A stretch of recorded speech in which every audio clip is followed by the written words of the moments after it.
한민족과 그 역사적 의미를 이제 말씀을 증거하고 이어서 이제 이강만 기자가 이제 시작될 것 같습니다. 반드시 이건 선택사항이 아니고 통일은 반드시 이루어져야 됩니다. 우리는 하나님의 단일 민족이고 또 남북으로 지금 갈라진 이산가족 문제로 얼마나 지금 가슴 아픈 현실인지 모릅니다. 아직도 우리에게는 1천만의 이산 가족들이 있고요. 그 중에서 13만이 아직도 상봉을 신청하고 있지만 지금 상봉을 못하고 있는 상황입니다. 점점 지금 고령이 된 상황이 되어가고 있기 때문에 빠르시면 좋겠죠. 또 문제는 또 아직도 국군 포로 문제도 마찬가지입니다. 1953년 이후로 남북 포로가 있었지만 아직도 북에 억류된 우리 8만 4천 명이 이르는 국군 포로들이 있습니다. 근데 이분이 아직도 돌아오지 않고 있어요. 또 우리가 230개 나라 중 아직까지도 유일하게 남북이 분단된 나라는 어디밖에 없어요? 우리 대한민국밖에 없습니다. 물론 통일을 하게 되면 통일 비용이 엄청나게 천문학적으로 들어가는 거 아니냐. 굳이 통일을 해야 되느냐. 이렇게 말씀하시는 분도 있지만 통일 비용이라는 것은요 일시적인 것입니다. 특히 골드만 삭스에서 재밌는 통계를 내놓으셨는데요. 만일 남북 간이 통일이 돼서 남쪽의 기술력과 또 북의 노동력이 만약에 하나가 돼서 힘을 모으게 되면 미국은 다음의 G2 국가가 될 수 있다라고 발표하고 있습니다. 또 북한에 매장된 광물 자원이 또 엄청납니다. 이 광물 자원 중에 그 마그네사이트, 아연, 철, 금, 구리, 히토류가 지금 가치로 따지면 약 7천조에 된다고 합니다. 여러분 얼마라고요? 7천조. 야, 이게 지금 북한에 지금 내장되어 있다는 거예요. 만약에 그 자원과 우리 남한의 기술력이 뭐가 되면 이제 하나가 되면 엄청난 시너지 효과가 납니다. 이게 통일 비용이 문제가 아니죠. 그렇기 때문에 남북 통일이 이제는 우리는 선택사항이 아니고 반드시 우리가 초인류 국가로서 나가려면 남북 통일은 반드시 이루어져야 될 사명입니다.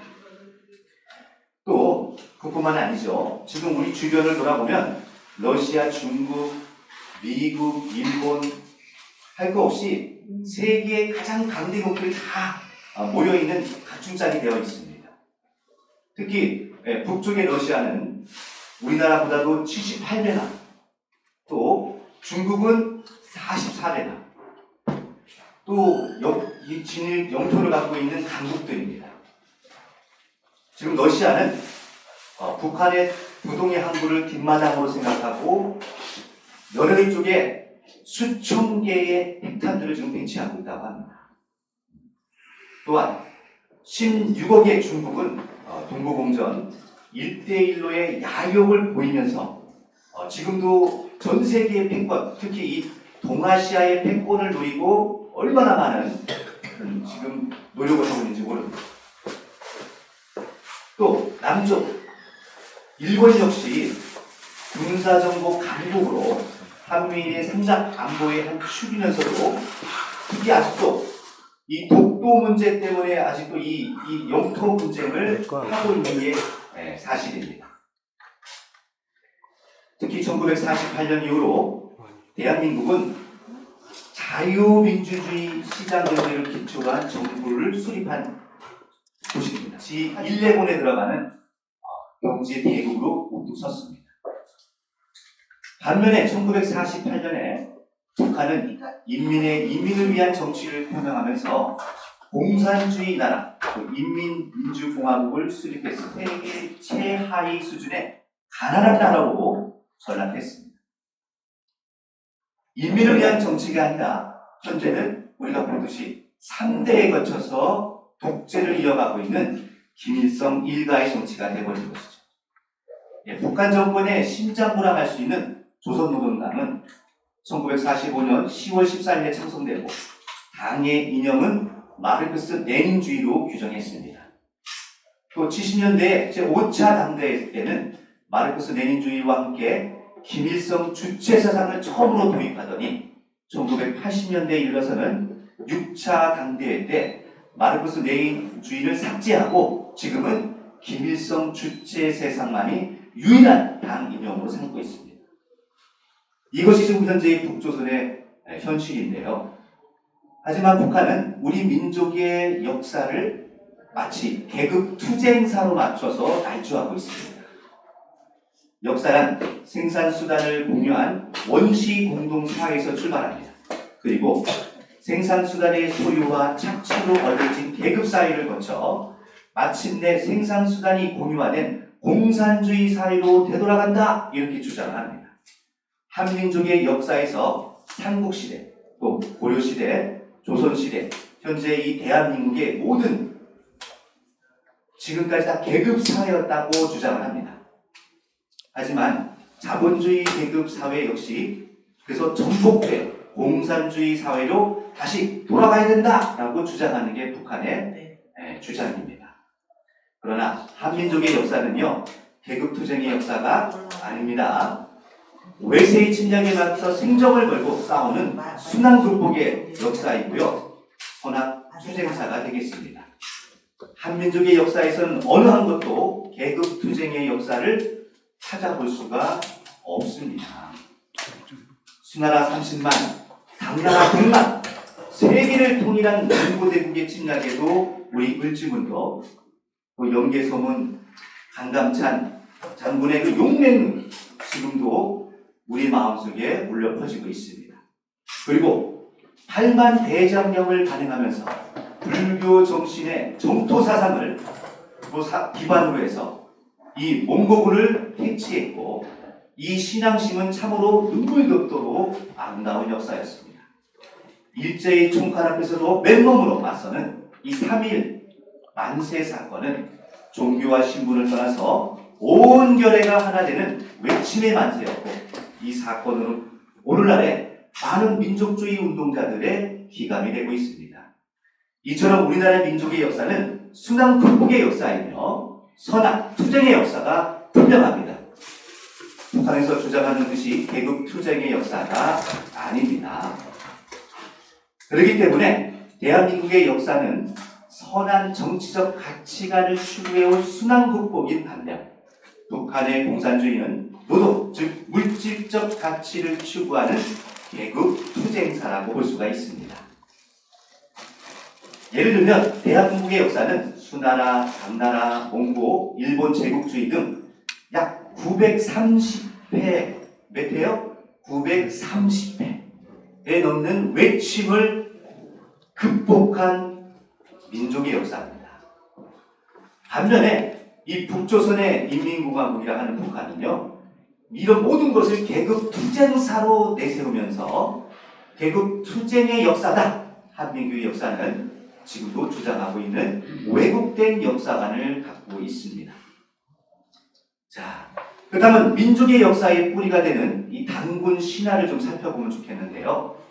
이 단군 신화를 보면 환인의 아들 황운이 아버지 환인에게 땅에 내려가기를 간청을 하죠. 그리고 허락을 받고 이 땅에 내려왔다는 것입니다. 특별히 이 황운은 100일 동안 쑥과 말을 먹고 견디어온 호랑이를 물리친 누구? 이 곰을 통해서 웅변화하죠. 그 곰이 사람으로 변하는 웅녀와 결혼하여 누굴 낳습니까? 당군을 낳죠. 이 당군이 아사달의 도움을 정하고 새로운 나라를 건설했으니 그 나라가 어떤 나라예요? 바로 고조선입니다. 부친이신 환인의 허락을 받고 하늘에서 내려온 황후, 그리고 땅의 웅녀와 결합해 낳은 당군, 이는 우리의 민족의 정통 사상인 이 천, 지, 인의 합일 사상으로 하나로 보여주고 있는 사상입니다. 이 천지인 합일 사상이 우리의 민족의 고유의 마음속에 있는 경천 사상뿐 아니라 홍익 사상과 또 광명 사상과 함께 바로 우리 대한민국의 민족권의 뿌리가 되고 있습니다. 그렇다면 이 단군 신화는 과연 신화일까요? 그리고 한민족을 성스러운 하나님은 환웅, 한검의 삼신이 하나가 된 삼신일체의 하나님입니다. 이두 문자에 보면 아래하에 보면 그래서 유래한 이 한은 환과는 다른 개념입니다. 이 한은 어두움과 이 죄악이 없이 아주 밝다는 뜻을 갖고 있습니다. 그리고 한가운데, 한군데, 한모퉁이, 한자기 등의 예석을 띠듯이 한은 하나와 전체가 아우르고 통일되고 하나가 된다는 엄청나게 좋은 뜻을 갖고 있습니다. 그래서 우리 민족은 한결의, 한민족 이렇게 말씀하죠. 그래서 우리가 우리 고유한 이 한결의, 한민족의 이 한은 바로 이 환인, 황운, 황검, 삼신일체 하나님의 본체를 말하는 것이고, 한민족의 이 한이 바로 한민족의 총체적 사상의 뭐가 된다? 뿌리가 되는 것입니다.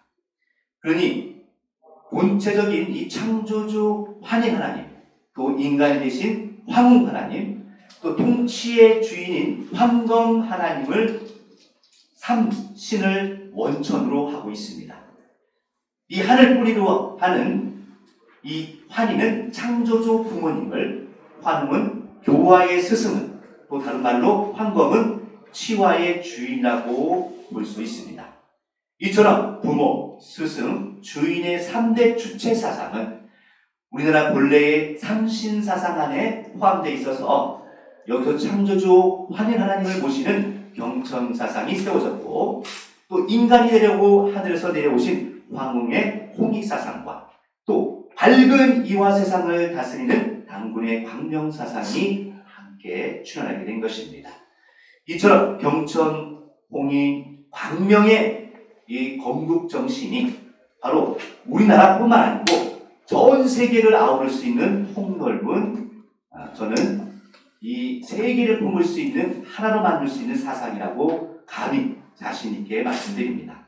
이 단군의 건국 이념처럼 이 신통일 한국의 이념은 민족 정통성 역사를 뭐하고 기초로 해서 남북이 서로 아우를 수 있는 보편적인 이념이라고 할 수 있습니다. 경청사상에서 바로 정확하게 구현되고 있고요. 또 인류를 사랑하는 정신, 그리고 이 널리 구현되고 있는 이 홍익 정신이 얼마나 멋진지 모릅니다. 세상을 널리 이롭게 한다는 그 사상만으로도 얼마나 많은 우리에게 울림을 주고 있습니까? 이 단군 사상은 유일하게 남북이 모두 뭐할 수 있는, 하나 될 수 있는 건국 이념이 되겠습니다. 그런데 아직도 북한은 단군의 이 경천 사상을 부정하면서 단군을 수령 영도론이라고 해서 연결시킵니다. 그래서 지금도 단군 중심으로 한민족 정통적인 문제를 이 북의 주체 사상을 위해서 심하게 왜곡되고 있기 때문에 우리가 하루빨리 이 통일을 통해서 이 사상을 세워줘야 될 필요성이 있습니다. 이 신통일 한국의 하나님의 주인은 우리 민족의 뿌리인 단군이 세운 고조선의 이런 아름다운 사상들로 돌아가서 또 이 대한민국의 헌법이 바로 이 홍익사상을 계승하고 있는 이 대한민국만의 이 교육법과 우리 홍익사상, 이것을 바르게 제시해 줄 수 있습니다. 그래야만 민족의 정통성과 남북의 모든 것을 아우를 수 있는 보평타당한 바로 사상과 정신으로 하나 된 이 뿌리를 이룰 수 있을 줄 믿습니다. 그러나 아직도 북한은 계속해서 겉돌고 있습니다. 김일성 이 주체 사상이라는 이 하나로 역사 왜곡뿐만 아니고 기본적인 우리나라의 정통 사상마저도 지금 흔들어 놓고 있어요. 오직 우리 대한민국만이 이러한 정통 사상을 뿌리 깊게 함께하고 있는 줄 믿습니다. 그 대표적인 것이 뭐냐? 바로 민족 정통성과 함께 일어난 3.1운동이 되겠습니다.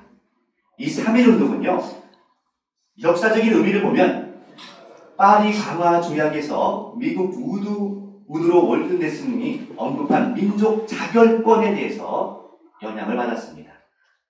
일제치하의 질고 속에서 정치적인 해방을 얻으려면 전 국민이 단결하여 하나 되어 일으킨 민족 해방운동이 있으니 어떠한 신분도 계급도 이념도 종교를 뛰어넘어서 자주 독립의 한방향 한마음으로 하나 된 최초의 민족운동이 되겠습니다. 그러니 이 3.1운동 정신을 우리의 자주적 독립의 가능성을 정말 가지고 그 당시에 전혀 가능성이 없는 그런 곳에서 일본 국부주의의 잔인한 무력 앞에서 맨몸으로 맞선 무저항 평화운동으로 지금까지도 대표적인 한반도 대한민국의 정통성을 계승한 운동으로 이어오고 있습니다. 자, 그러니 우리도 이 3.1운동의 이 양심적인 명령에 따라 더 이상 이제 신분이 아닌 또 계급이 아닌 더 이상 어떤 이론이 아닌 어떤 종교도 뛰어넘는 우리 고유의 민족 운동으로서 온 결의가 하나 되어 우리가 세계의 이제 평화적인 운동으로 거듭날 때가 될 수 있는 줄 믿습니다. 그럼 한번 이 동방에 밝은 빛이 켜지게 되면 신통일 한국의 이 통일운동은 3.1운동의 양심 해방운동에서 새롭게 이제 출발해야 되는 문제입니다. 민주주의에서 이 자유라는 그리고 이 평등 사상의 이 원천은 사실은 이 프랑스의 혁명에서 찾아볼 수가 있습니다. 사실 프랑스의 계몽주의 운동이었던 이 자유민주주의 인권운동은 하나님으로부터 부여받은 천부적인 인권입니다. 인간은 하나님 밑에서 누구나 이 생명과 자유와 평등과 누구나 이 재산을 소유할 수 있는 하늘이 내린 천부적인 인권이라는 게 있다. 이걸 주장을 한 겁니다. 이처럼 자유민주주의가 하나님의 주의의 기초에서 출발을 했듯이 만약에 하나님주의가 흔들리게 되면 그 근본이 흔들리게 되는 것입니다. 왜요? 프랑스의 이 인권주의가 하나님의 부여한 천부, 하나님이 내려주신 천부적인 인권이라고 주장을 했기 때문입니다. 이 민주주의에 있어서 자유라는 것은 이 가장 중요한 가치에 해당이 되는데요. 이 사회주의에서 평등한 분배라는 게 형성이 되고 있지만 성장과 이 형상은 심정에 의해서 관계를 가질 때 본래적인 가치를 지니게 됩니다. 즉, 이 자유라는 것은 이 마음, 양심을 기반으로 할 때 진정한 자유가 있게 되죠. 양심을 잃어버리면 자유도 없습니다. 그래서 우리는 이 평등도 마찬가지로 우리 마음속에 있는 이 양심을 기반으로 할 때 진정한 이 평등주의가 있을 수가 있습니다. 결국은 하나님주의의 핵심은 양심으로 돌아가자는 거죠.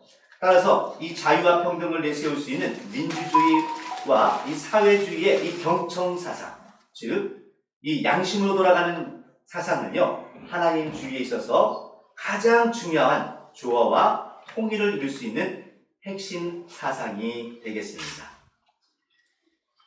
그럼 이제 신통일 한국의 이념에 대해서 좀 더 설명을 드리면요, 신통일 한국이란 통일 한국의 미래를 열어가는 굉장히 중요한 어떤 표대가 되고 작교가 됩니다.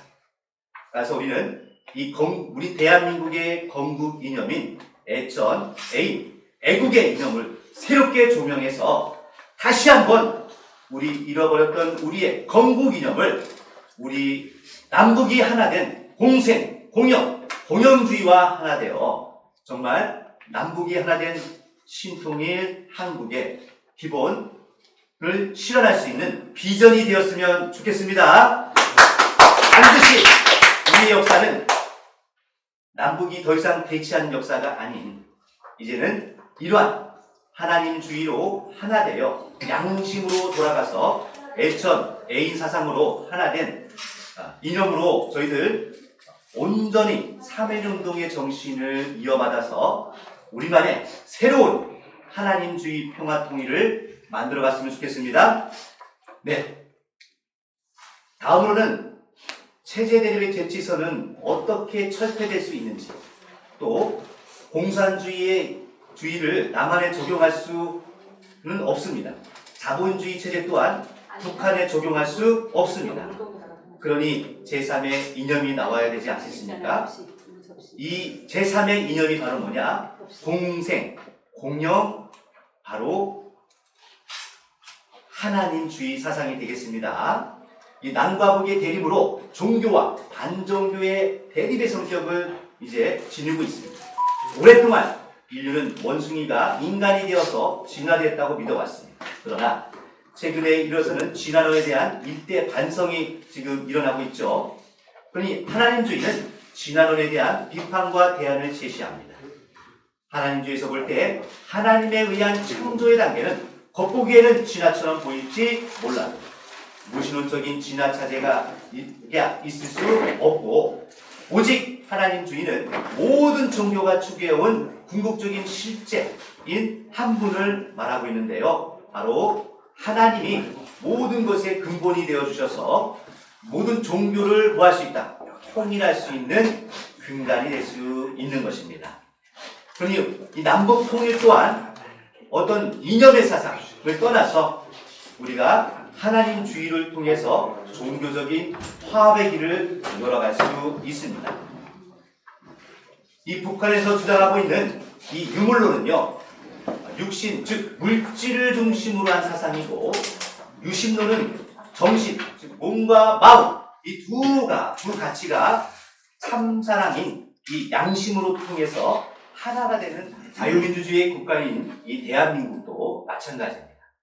원래 대한민국은 자유민주주의, 계몽주의 정신은 기본적인 어떤 사상으로 받아들일 뿐 아니라 그것을 융성하게 꽃피울 사상적 뿌리를 갖고 있습니다. 그것이 바로 우리나라의 건국 정신인 바로 경천, 홍익, 강명 사상이 되겠습니다. 그 건국 정신은 환인, 환운, 황금의 삼신이 하나 된 삼신일체 사상에서 출발합니다. 따라서 첫 번째 건국 정신인 우주 창조의 원인인 이 환희를 숨기는 경천 사상이고, 두 번째가 인간이 되고 싶어하는 하늘에서 내려오신 한국의 홍익 사상이며, 이 세 번째가 나라를 세우신 황검의 광명 사상입니다. 그러니 이 세 가지 건국 정신이 우리의 뿌리가 되어서 우리 마음속에 기본적인 경천 사상을 갖고 있게 된 것입니다. 그러니 우리나라는 대대로 천손이다 혹은 하늘을 숭배하는 정신으로 이 우리 민족의 고유한 사상이었습니다. 이 하늘을 숭배하는 정신 때문에 한민족은 늘 순천자 혹은 흥하고 역천자, 망한다라고 말을 되새기며 살아왔습니다. 그래서 하늘의 뜻을 따르는 자는 흥하고 하늘의 뜻을 거역하는 자는 망한다. 그래서 우리는 늘 이 하늘을 두려워하고 하늘을 우러러보는 경청 사상인 이 하나님주의가 우리 민족의 고유한 사상이 되겠습니다. 이 신통일 한국의 건국이념은 바로 그래서 애천, 애인, 애국입니다. 애천의 이념은 하나님을 사랑하고 공경하는 정신이고, 이 애천에서의 의미는 하늘, 즉 하나님은 특정 종교나 종파의 교리적인 신을 의미하는 것이 아닙니다. 모든 종교와 인류가 본심으로 지향하는, 즉 궁극적인 근원자, 창조자를 의미합니다. 애천의 이념은 우리나라의 건국 이념인 경청사상을 구현하는 이념이 되겠습니다. 애인의 이념은 우리나라 건국 이념인 홍익인간의 정신을 구현하고 있는 이념입니다. 또 애국의 이념은 우리나라 건국 이념인 광명사상을 구현하는 이념이 되겠습니다. 따라서 애천 A인 애국이념은 우리나라 건국 정신으로 돌아가자는 아주 기본적인 운동이 되겠고요.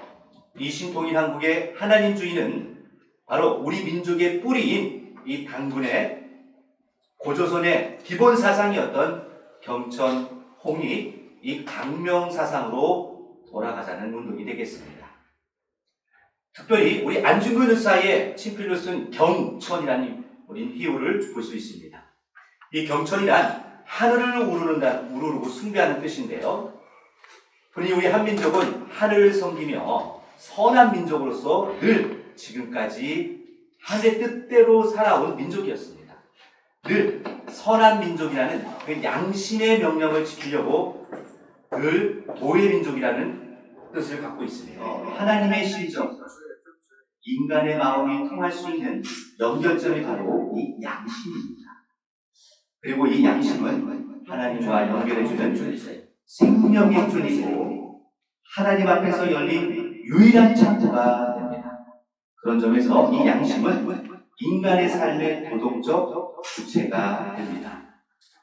그리고 이 양심의 주체이신 하나님은 주체 중에 또 뭐가 되는 거예요? 주체가 되어주시죠. 이처럼 하나님을 사랑하는 애천의 삶이란 자신의 무엇으로요? 양심을 따르자는 삶이 되겠습니다. 양심은 내 마음속 깊은 곳에 있는 나와 다른 신성을 말합니다. 이 내면의 법정에서 우리가 재판관이 있다는 것이죠. 자, 이 양심은 나의 행위가 항상 올바른 길로 가도록 명령하지 않습니까? 그래서 양심은 타협되지가 않습니다. 곳에서는 착한 일을 했을 때 뿌듯한 양심의 기쁨을 느껴본 경험이 있지 않나요? 왜 그럴까요? 그것은 부모의 말씀을 따라 행했을 때 느끼는 기쁨과 같습니다.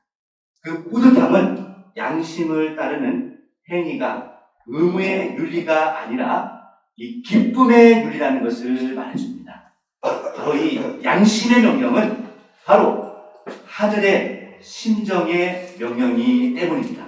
그래서 우리는 양심의 원천은 이 철학적으로 보면은 이 칸트의 이성론에서 나오는데요. 그것을 하나님의 심정이라고 표현하고 있습니다. 또한 양심을 따르는 삶은 하늘 부모님에 대한 효도의 심정, 또 효적의 삶을 또 말하기도 합니다. 우리의 육신의 부모에 앞서 최고의 효도라고 할 수 있는 하늘 부모님에 대한 효도입니다. 양심을 따른다는 것이 결국은 최고의 효가 되겠습니다. 또 성서의 첫째 계명도 내 마음과 뜻을 다하여 주 너희 하나님을 사랑하라라고 하십니다. 이것이 바로 애천이요 효정 사상의 핵심이 되겠습니다. 우리 민족의 숭배해온 하늘과 경천 사상도 이러한 기본적인 효의 의미를 지니고 있습니다. 우리나라에 대한 이 효의 원천은 어디서 온 것이라고요? 바로 하늘에서 온 것입니다.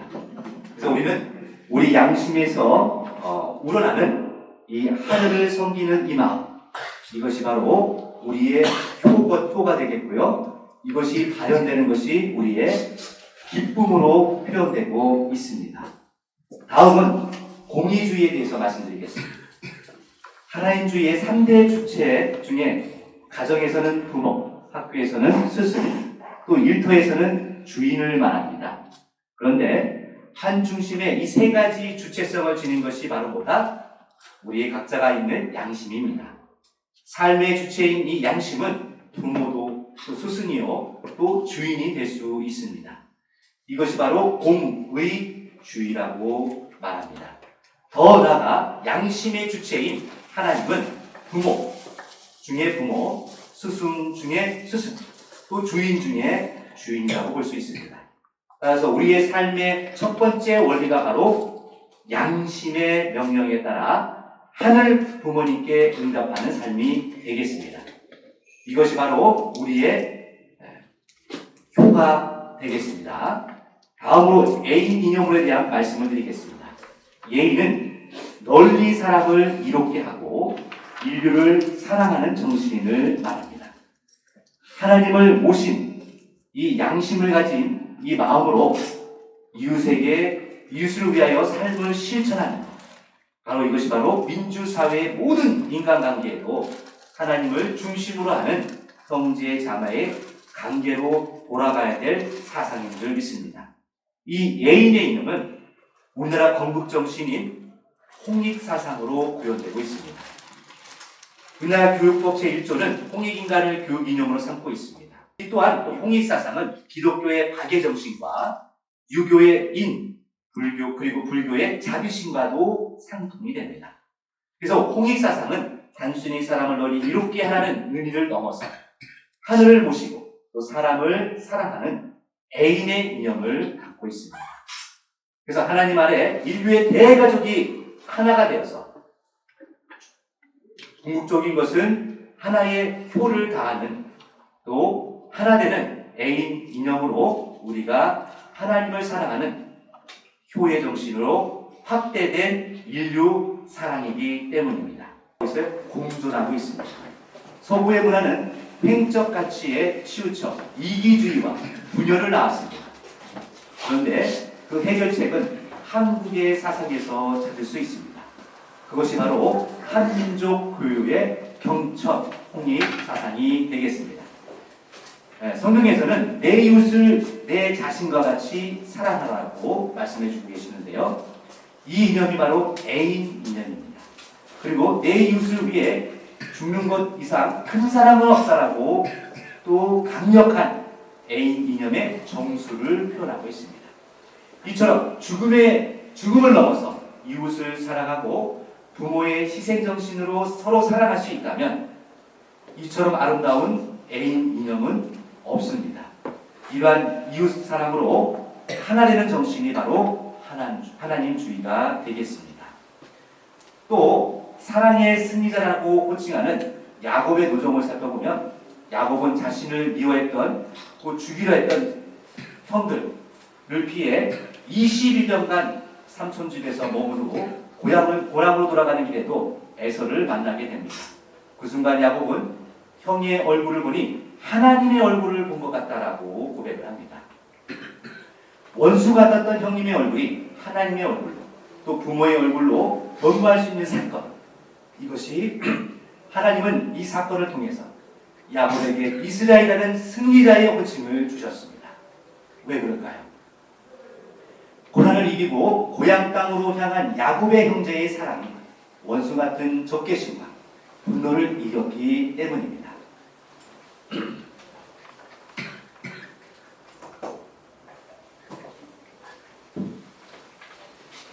형제의 얼굴이 부모의 얼굴로 변모한 이 야곱과 에서의 형제 관계에서 우리는 애인의 이념을 또 진수를 볼 수가 있습니다. 애인의 이념의 형제 관계는 신통이란 물의 인간관계의 근본 모델이 됩니다. 그렇기 때문에 애인의 이념은 홉스가 말한 민주주의의 만인 투쟁서를 청산하고 새로운 민주주의의 인간관계를 주장해야 합니다. 애국의 이념은 나라를 사랑하는 정신으로 우리나라 건국 이념의 광명사상을 구현하는 이념이 되겠습니다. 이 광명사상은 이 땅의 번영과 평화의 세계, 밝고 광명한 세계를 이루는 이념이 되겠습니다.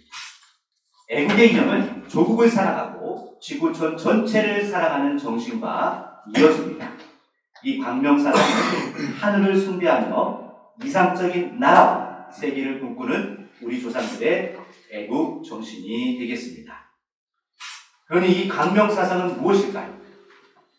황리 태백산 신당수 아래서 내려와서 신실을 열었는데 여기서 태백산은 크게 밝은 산이라는 뜻입니다. 이 단군이 도움을 정한 이 아사달은 아침에 밝은 땅입니다. 그리고 황국은 환한 나라, 배달국은 광명이 비치는 나라라는 뜻을 지닙니다. 부여는 아침에 언덕이 밝아오는 나라이고 고구려는 높고 빛나는 나라입니다. 조선은 아침해가 빛나는 나라이고 대한민국은 하늘의 광명을 지상에 펼치는 나라입니다. 우리 민족은 반만년 역사의 931번이라는 외침을 받고도 살아남았고 그 자체가 하나님이 지켜주신 것이 아닐 수 없습니다. 애국가에 하나님이 보호하사 우리나라 만세라는 것이 그것이죠. 춘향전에서 춘향이는 온갖 고초를 겪으면서도 이도령의 구원을 기다리며 절개를 지킵니다. 이것은 춘향전을 통해서 이 민족의 고난의 역사를 보여주고 있는 것이고요. 온갖 고난 속에서도 굴하지 않고 하늘로부터 구원의 손길을 기다려온 민족의 한을 표현하고 있는 것입니다. 그러니 애국 이념에서 말하는 국가는 이기주의가 아닙니다. 하늘을 숭배하는 열린 국가를 말합니다. 국가가 이기주의 국가 간의 경쟁적, 군사적 갈등을 일으키는 지구촌 분쟁의 원인이 되고 있는데요. 이러한 상황 속에서 올바른 국가 간을 우리가 만들어서 미래를 설계하는 것이 너무너무 중요합니다. 바로 그 이념이 애국 이념이 되겠습니다. 우리 세계 복지를 위해 우리가 앞으로 이 애국 이념, 이 광명 사상을 통해서 우리가 올바른 세계관 또 국가관을 가졌으면 좋겠습니다. 그러니 우리가 하나님주의를 다루는 이유는 한민족의 주체와 정통성 때문입니다. 이 단군 사상은 남과 북이 모두 공유할 수 있는 건국 이념이 되고 또 신의 존재가 문제가 아닌 북한은 단군의 경청 사상을 부정하며 단군은 수령 영도와 연결시키고 있지만 이 북한의 민족사를 개국투쟁으로 날조하고 있습니다. 주체사상이라는 미명 아래 역사를 지금도 너무나 왜곡하고 있습니다. 북한은 훈민정음의 창제도 지배계급이 피지배계급을 착취하는 수단으로 보고 있습니다. 또 불교를 주관적 관념론으로 유교를 객관적 관념론이라고 배격합니다. 이처럼 계급투쟁이라는 당파성으로 모든 역사를 왜곡하고 해석하고 있습니다. 정통성이란 북한처럼 미움과 당파성의 철학에 기초해서는 안 됩니다. 공명정대한 사랑과 보편성에 기초를 해야 합니다. 공명정대한 정신과 인간성을 존중하는 사상에서 정통성을 찾을 수 있기 때문입니다. 이 건국사상의 홍익사상은 너와 나의 삶의 공종장이며 종교사상과는 맥을 같이 합니다. 그리고 경천, 홍익, 광명사상은 목성적 진리로 나아가는 열린 마음, 열린 사회를 제시해주고 있습니다. 이 북한의 유일 독재 체제인 과장된 이들을 위해서 과격한 폭력이 횡행하는 사회적 강령사상이 나올 수는 없습니다. 이처럼 하나님주의는 남북이 함께 공존하고 번영할 수 있는 미래를 제시할 수 있는 기본적인 이념이 되겠습니다. 그래서 우리는 위에서 살펴본 것처럼 이 우리나라의 건국 이념은 경천홍익 광명사상입니다. 이 자유주의의 국가 이념은 우리나라의 건국 정신과 별 다를 것이 있었습니까? 아닙니다. 오히려 우리나라의 건국 정신이 자유주의의 이념을 더 넓고 더 깊게 펼쳐나갈 수 있는 이념이 되겠습니다. 자유민주주의 계몽사상의 자유와 평등과 박애의 이념은 하늘과 인간 사랑에 그 뿌리를 두고 있기 때문입니다. 그것이 경천 홍익사상입니다. 계몽사상에서 기독교 박애 정신은 자유와 평등의 원천이 되고 있습니다. 그것이 바로 경청사상과 홍익사상의 기본입니다. 그러므로 우리나라의 건국 이념은 자유민주주의에 직접 적용할 수 없지만 두 사상의 시대적 상황과 철학이 또 다르지만 우리나라의 우리 민족의 정통적인 건국 정신과 자유민주주의와 함께할 수 있는 공통된 어울릴 수 있는 이념이 되겠습니다. 그렇기 때문에 북한의 이 주체 사상은 물론 자유주의의 이 대표인 이 대한민국의 이 민주주의 사상 이것 또한 온전히 우리가 이 경천예인 광명 사상으로 하나될 수가 있습니다. 그러니 우리는 이 자유민주주의의 현실에서 구체적인 대안을 제시하고 있습니다. 예를 들면 애철의 이념은 하늘을 공경하는 경천 사상을 포함하고 있고요. 양심의 명령을 실천하는 의미도 지닙니다. 양심의 명령을 따를 때 출발합니다. 칸트가 말하는 이성이 아닙니다. 양심의 주체는 하늘 부모님이 주시기 때문입니다. 우리의 이 양심에서 출발한 양심의 명령을 따라 진정한 자유를 누릴 때가 왔습니다. 이처럼 우리는 근본적인 양심을 기본으로 한 자유민주주의의 근본 원리를 삼았습니다. 그것이 뭐다? 우리의 홍익사상, 애천사상, 광명사상이 되겠습니다. 자, 이 신통일 한국론은요, 이처럼 공생, 공영, 공의주의입니다. 이 두 축이 하나가 되어 신통일 한국을 실현할 수가 있습니다. 이 신통일 한국에서 신은 하나님의 신자입니다. 하나님을 중심으로 통일 한국을 이끌어야 한다는 뜻입니다. 그래서 하나님주의라고 할 수 있습니다. 이것만이 미래 한국의 좌표가 될 수 있기 때문입니다. 현대는 신이 없는 시대입니다. 신의 부재 시대라고도 합니다. 도덕이나 윤리는 물론 신에 관한 관심도 점점 줄어들고 있습니다. 무신론자들이 신이 없다는 빈자리를 다 과학으로 채워가고 있죠.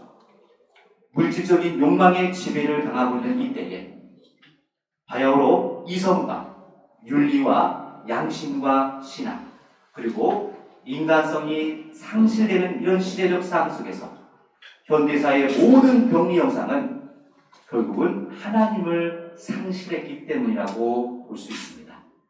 그러니 우리는 다시 한번 하나님을 찾아서 하나님주의로 우리의 본래의 모습을 회복해야 될 줄 믿습니다. 모든 철학과 가치관의 싸움은 신관의 싸움이었습니다. 헤겔은 기독교의 유신론의 대표적인 철학자이고 그는 기독교의 하나님은 요한복음 노구스의 절대 정신을 이해했습니다. 여기서 헤겔의 관념론이 출발했고 헤겔은 기독교 하나님의 창조를 절대적인 스스로 전개된 것이라고 개념을 잡았습니다. 이 스스로 운동하는 정신, 곧 기독교의 신입니다. 헤겔의 관념론을 비판하는 마르크스는 스스로 운동하는 정신 대신에 스스로 운동하는 물질이라는 개념을 만든 것입니다. 이 관념론이 스스로 운동하는 정신적인 신이라면 유물론은 스스로 운동하는 물질적인 신을 주장하고 있는 것입니다. 이것이 바로 마르크스의 어둡고 천재적인 발상이었습니다. 드디어 관념론은 유물론으로 도입시키는 데 성공했고 그런 의미에서 아놀드 제이 토인비는 공산주의를 기독교의 사상화라고 말합니다. 공산주의의 무신론적인 종교일 뿐 아니라 전투적인 무신론입니다. 종교는 아편이다 하는 마르크스의 명제가 종교를 극도로 혐오하는 전투적 유물론의 성격을 잘 드러내고 있습니다. 이처럼 관념론과 유물론의 싸움은 거기에서 그치지 않고 유신론과 무신론, 민주화, 공산주의 사상적 싸움으로 번져나가고 있습니다. 결국 그 근본은 신관에서 시작된 것입니다. 니체는 신은 죽었다고 선포하였습니다. 헤겔이 말한 기독교 관념론은 신은 죽었다는 것입니다. 죽지 않았으면 죽여야 한다는 것입니다. 왜? 기독교의 신은 정신적인 신이고 병들어 있는 신이고 교폐한 신 개념이기 때문입니다. 그래서 니체는 신은 죽었다. 우리는 그를 죽였다라고 선포합니다. 니체 이후의 기독교 신은 신의 죽음의 신학으로 흘러갑니다. 신을 다루는 신학인데 사망한 신을 다루는 신학이라는 뜻입니다. 그들은 기독교의 초월적인 신, 정신적인 신을 왜곡된 신이라고 하면서 그 신을 추방합니다.